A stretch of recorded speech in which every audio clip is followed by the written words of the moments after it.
اے پیغمبر میرے مومن بندوں سے کہہ دو کہ نماز پڑھا کریں اور اس دن کے آنے سے بیشتر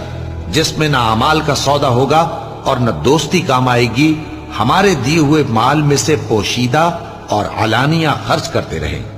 اللہ ہی تو ہے جس نے آسمانوں اور زمین کو پیدا کیا اور آسمان سے مے برسایا، پھر اس سے تمہارے کھانے کے لیے پھل پیدا کیے اور کشتیوں اور جہازوں کو تمہارے زیر فرمان کیا تاکہ وہ سمندر میں اس کے حکم سے چلیں،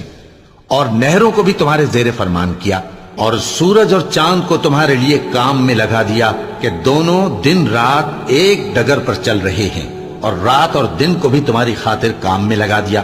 اور جو کچھ تم نے مانگا سب میں سے تم کو عنایت کیا، اور اگر اللہ کے احسان گننے لگو تو شمار نہ کر سکو، مگر لوگ نعمتوں کا شکر نہیں کرتے۔ کچھ شک نہیں کہ انسان بڑا بے انصاف ہے۔